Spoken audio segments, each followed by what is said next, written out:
All right, I apologize in advance. I am getting over a cold, and so I don't sound like myself. But I still wanted to try and get a video together because I'm installing my CB radio.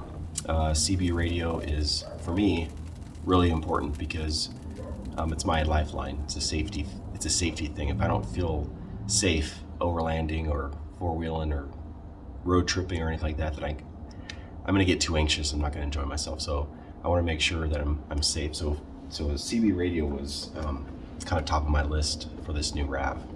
I did splurge a little bit, and I got myself the 75 Cobra, which is Bluetooth, which is pretty unique. So it's got a Bluetooth feature, so you're putting your transceiver anywhere inside of the cab that you want, and then the actual handheld handset is wireless. You just plug that into a USB port, and boom, there you go. This was about 200 bucks. Probably more than I wanted to spend on a CB, to be honest, but with how expensive a good CB radio is, I think this is kind of a steal, actually. You can technically put it anywhere. You put it under the seat, I mean, wherever you want. So here's the box. I've already been working on the vehicle, recording bits and pieces. It's a bit of a puzzle box of a video, I'm sorry. But I wanted to make sure I filmed what I could because I ran into a lot of problems with the install because where my head was at was correct. I knew what I was doing, but the outcome I kept screwing up with the outcome. I knew what I wanted, but I just couldn't get there for some weird reason. But I did finally get to where I wanted to be, I think. Real quick, just to show you the handheld. So that's the handheld there. And again, it's got a USB port. It does, in the box, it does come with a cigarette lighter jack. So you can just plug it in, plug and play kind of thing. You can tell it's got all the same stuff that any other CB has, on and off, all linear. So it's cool. You can just store this away when you're not using it, and when you're using it, plug it in. So the transceiver itself, I knew I wanted it. So per the directions, you're supposed to keep it inside the cab. Don't keep it in the engine bay because it is relatively heat sensitive. So you don't want to keep it near any moving parts, anything that's going to get too hot. So yeah, you probably could get away with putting it in the cab somewhere where there's not going to be a lot of heat from the engine, but I mean, there's so much room in a car these days. You can put it under the seat, you can put it somewhere else, it's fine. But I did like the idea though that it had on the actual transceiver itself, right here, there is a plug-in USB for the handset. So I was like, well, I don't want to necessarily hide it away. I might need to access it for some reason. I mean, it's there, you might as well have access to it, right? So I was like, well, let me just put it in the glove box. I don't put a lot of stuff in my glove box, so I have the room. Now, what I did here, you can see this is how the glove box opens and closes, just like this. And if you've watched any of my other videos, you've heard my angst against the firewall being behind the glove box. It's a little pain in the butt to get to. So, best of both worlds, I'll go ahead and run my cord behind the glove box. There it is, through the through the firewall to my antenna that I'm installing. So you can see it's not rocket science. You can see what I did there. And again, that's how it opens and closes. What I did was I put spacers.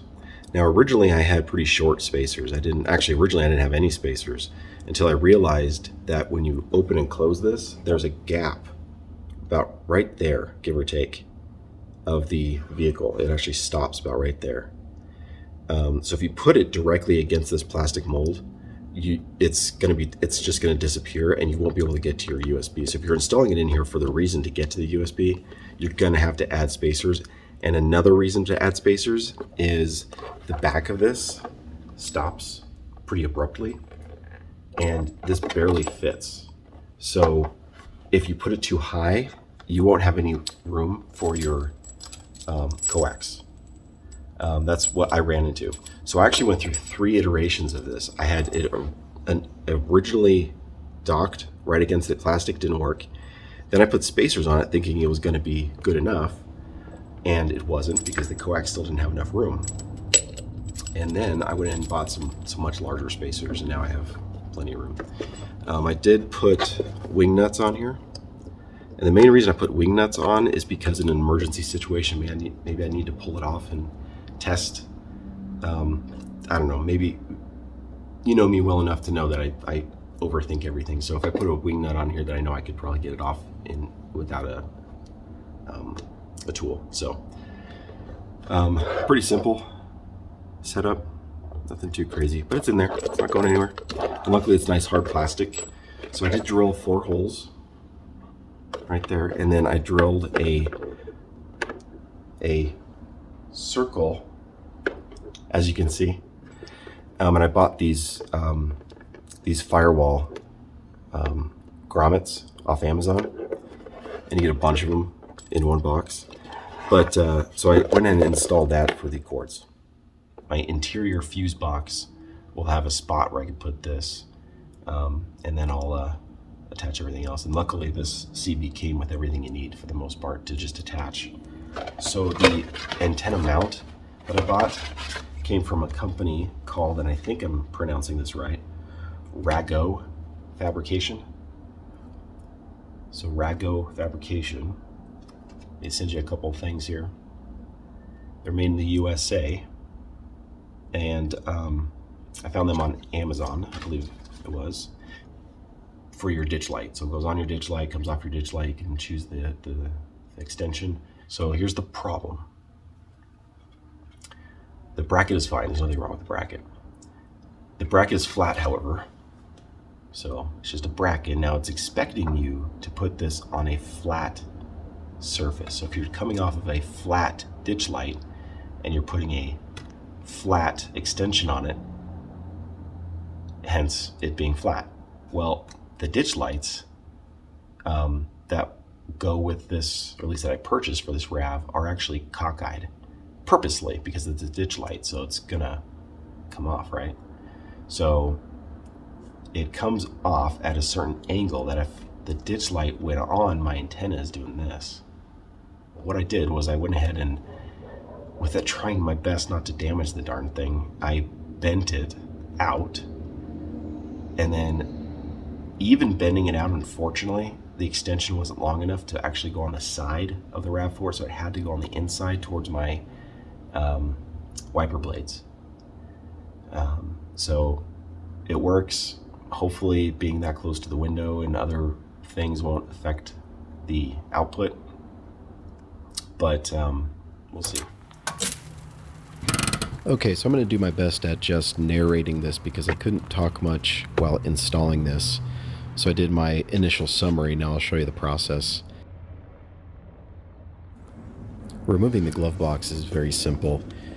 It's got these 2 tabs at the top that you actually push inwards, and then it's got a strut there on the bottom right. That just requires a little bit of a pinch to get it out of that hole. And once that's out, all you gotta do is pull. Boom, there you go. And like I said earlier, when I had installed this extension from the ditch light to put my antenna on, I didn't quite realize how much of it would impact it because it was straight and flat and not level. And you can see it right there. It's good and sturdy. It's a good bracket. It just, the antenna is going to look super funky without bending it.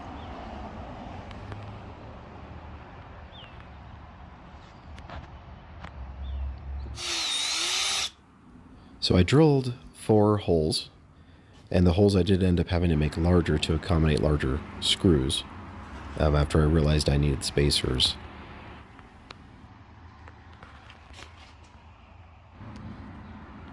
And here's what the first iteration looked like inside, and you can see that it hid behind that wall just a little too well, which is okay, but you can't get to the USB. So I decided to bring those spacers in and bring it down quite a bit.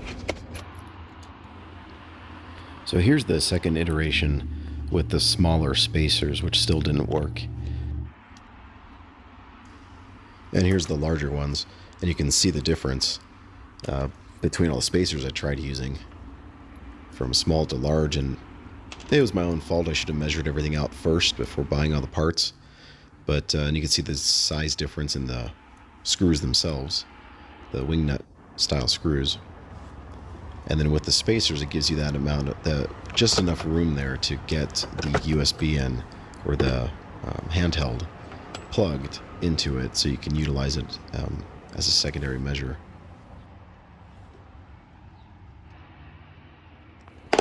Now these were the rubber grommets that I had purchased off of Amazon, and as you can see, it comes with quite a few for different sizes and such, and I think I used like the medium one there. They seem like good quality. I mean, for the most part, they're pretty strong rubber. I had to heat it up in order to get it in the hole so it's stuck.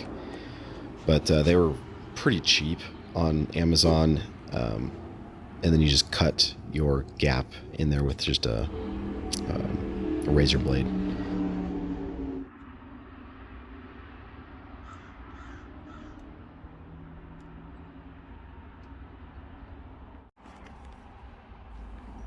And for some odd reason, I had some difficulty cutting into the plastic.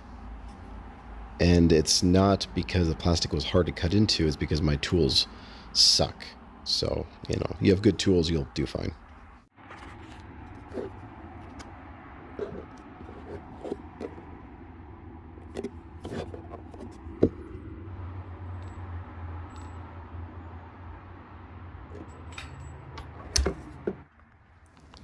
And this was kind of a pseudo dry fit, just to make sure everything worked okay and to make sure my spacers were at the right length. And I really wanted to make sure that coax cable wasn't getting pinched too much at the end. And I think those spacers were about right, because as you can tell, the coax is right there. If it went any farther back or had lower spacers, that coax just didn't fit. It's strange. I could have put another grommet, another little firewall on that side, but it just wouldn't have been worth the time or the effort. I think the spacers were the correct choice.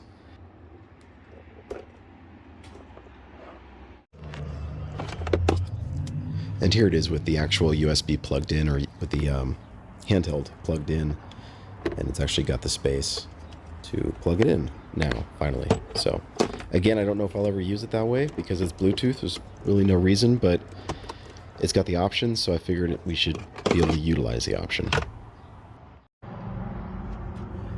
So besides the coax cable coming out the back and going through the firewall, the power and ground actually got wired through the dash over to the driver's side, where I plugged it directly into the fuse box there. And the fuse box actually has empty spaces, and you could find the map online. So I found a space that worked best. It was actually that empty space right underneath that 7.5. And then I put the ground right here, which was a established bolt.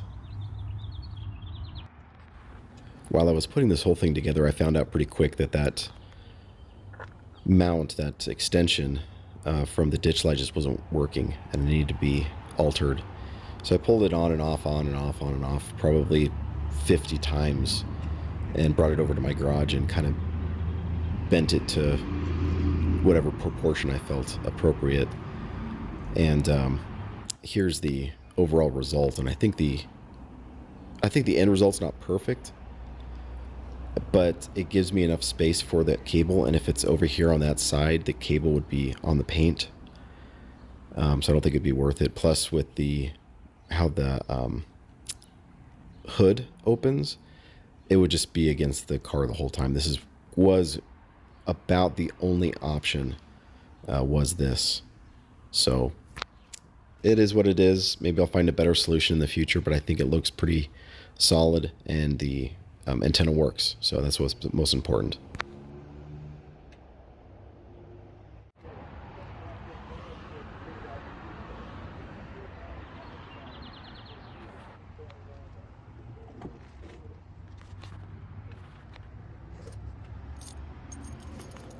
And the coax was the only cord that I needed to work through the firewall.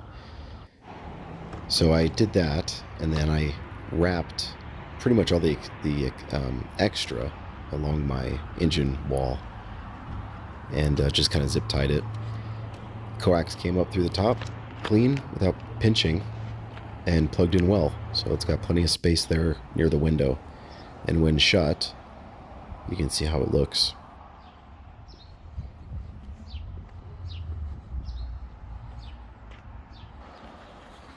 And there's a better look at it with the hood fully open and locked. So the antenna's out of the way and it doesn't touch the glass.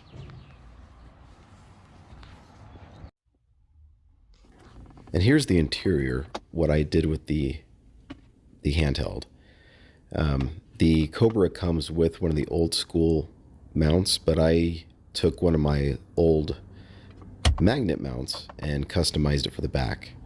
I'm a little more happy with that, so we'll see if it lasts. And of course, at the end of the day, if you're not using it like this, you just unplug it from the USB and put it away.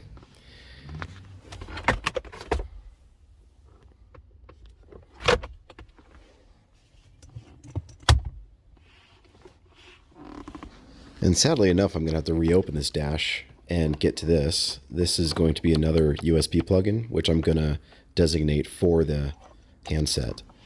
So it'll be kind of out of the way. It'll be a specialized location for the handset, opposed to me having to shove it in one of these USBs somewhere. I can actually have a spot for it, which will be flush against the dash.